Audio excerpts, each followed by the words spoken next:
Dear Muslim brother and sister, it is time you started to read the Holy Quran and the Hadith in their proper main context, individual context, and subcontext. Random verses and Hadith reading is not the way to read the Holy Quran and the Hadith. The Holy Quran gives us an overall model of Deen of Islam. First, we need to learn to explain that model and then use rest of information to fill in the detail. This is the way to understand the Holy Quran and the Hadith properly. So first we must learn how to make sense of things through observation and explanations of real world realities. This is what makes us sensible if at all.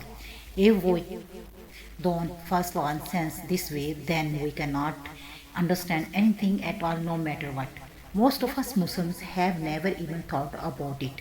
This is why we don't know what actual deen of Islam is.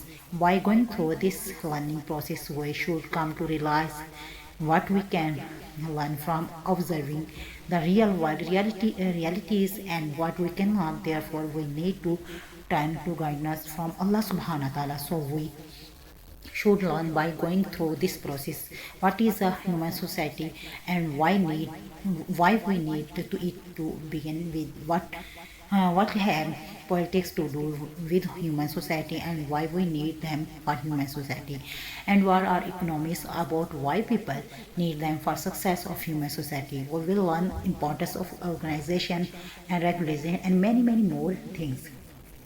In my work for Model of Deen of Islam, I have heavily relied on works of scholars of past generations, and in future my work can also be used and basis for furthering the same basic idea if we really want to succeed as a proper human community. Otherwise, people can carry on arguing baselessly as they have been due to their ignorance of very basics, which I have pointed out in detail in my writings.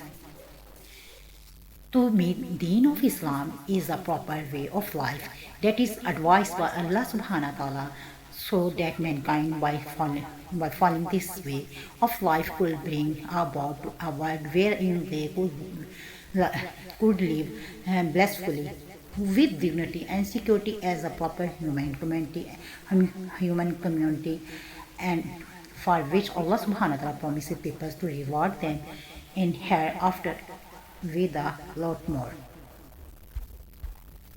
My hope is people study what I have explained in detail as Deen of Islam instead of trying to argue with me about things they can nothing about because they never bother to study things is as much details as I have.